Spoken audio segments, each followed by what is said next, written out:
message of prophecy. God sent Jesus into this world to be our Savior, and that Christ is returning someday soon to unfold the wonderful plan of eternity for my life and your life. As long as we're cooperating with God by accepting Jesus Christ as our personal Lord and Savior. Unless the Lord does return in the coming 7 days, we'll see you next time here on This Week in Bible Prophecy. Remember what my pops told me. The new word. Follow me. Remember what my pops told me.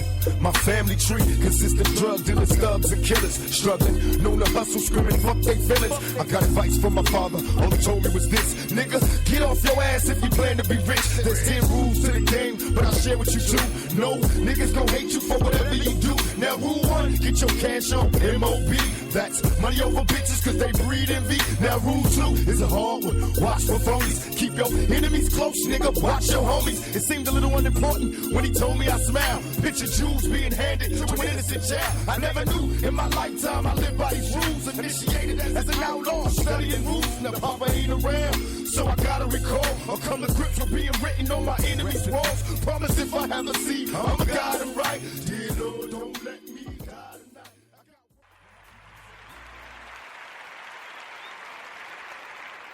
Ladies and gentlemen, welcome to Soul Politics. I am your host, Alexander Kemp. Thank you for taking the time out to download, to stream, upload, beam, whatever you want to call it. But I appreciate you being here. I appreciate your ear, and I appreciate your time. It's been a while since we've had a show on. Be honest with you, I haven't been motivated. Society has gave me a kick in the back. It's been rough trying to just sit down in front of the microphone and be inspired to talk when I'm watching life unfold in front of me through dynamics that are unprecedented. I've never seen the likes of what's happening in culture currently. Everyone is drifting to a side. Everyone is picking an identity. Everyone is adapting or morphing into their own reality. I don't see unity. I see separatism. I see classism. I see elitism. I see all types of fake identities being adapted to as the new norm. And it's really weird. I don't know how to adjust to it.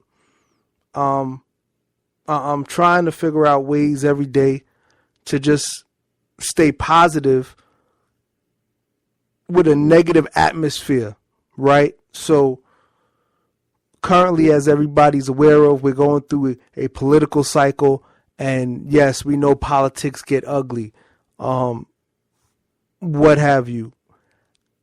I don't really care about Donald Trump. I don't really use him as a focal point of conversation. I don't bring him up in conversation. I don't really need to. When I say we, I would hope that I'm speaking to like-minded people, would understand that the percentage of the people who believe he would be a competent leader for a country, well, those people have been identified as a certain demographic, right? So they are poor white people who mostly support Donald Trump. Now, when I say poor white people, I want to say poor uneducated white people, but I don't know if that reads true so much on the uneducated part, but let's just go with poor white because I don't know what their grade level is. But the question I would begin to ask these people would be, well, the reason you're supporting Donald Trump, the reason that you're standing behind Donald Trump is because you feel that what he's selling you or the information which he's relaying to you and somehow would benefit you in the event he became the president. So that's great. Well, let's run through what opportunities would be made for someone who is poor, white, and uneducated. So currently, whatever skill set you have, considering that you're of a certain age group, what is going to change in the event that he becomes the president? What job would you then be more qualified for day one Donald Trump becomes the president? You see, if you look like Joe Dirt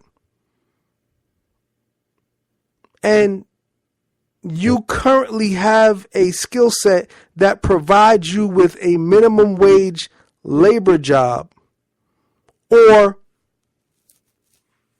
your lack thereof of education limits you, then I don't understand how you would then say Donald Trump is the answer for me because he's going to help us get jobs. What job are you qualified for? Because you vote for him doesn't make you an engineer. You still can't read. Your uncle is still your cousin who's still your father. Take time. Think about what I said. Your uncle is still your cousin is your father. Your mom is a sister wife.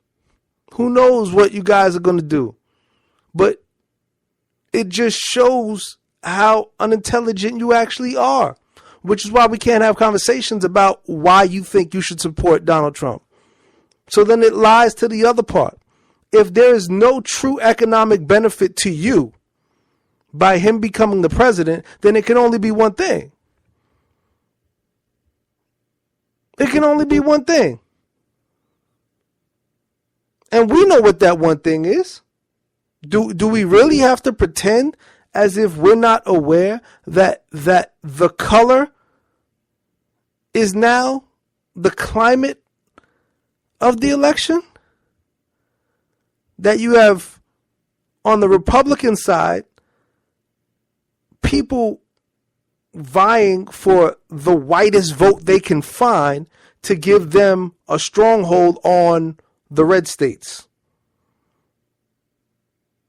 So we can call those people the black haters, the ones who are not comfortable having black people sitting across from them in restaurants, the ones who aren't comfortable having their children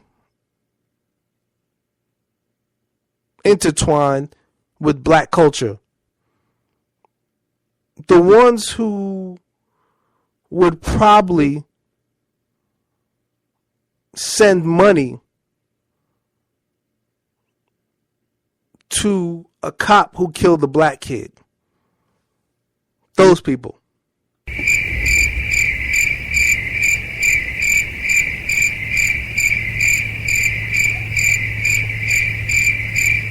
So then we have the Democrats, the mighty, mighty Democrats. So we have Bernie on one hand, Miss Hillary on the other. There seems to be a swelling of support for Bernie Sanders from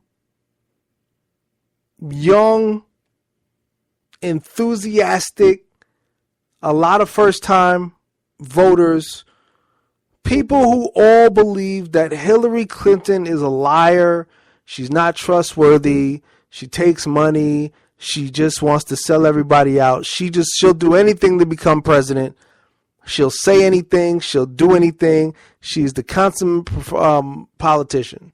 She has no soul. Her soul is money, right? Whatever buys her the opportunity to present herself as the first female president, Hillary's down to do. Doesn't matter what she says. It doesn't matter what she said 9 years ago. It doesn't matter what she voted for then. Currently, she's ready to say, hey, black guys, black people, I need your vote. I need your back. And primarily, she actually has it. Now, I see Bernie is gaining some traction with minorities. Obviously, he was in the Bronx the other day. He's in, Brooklyn, his hometown. He's doing rallies all around New York. And a lot of the northern states, Bernie has obviously won.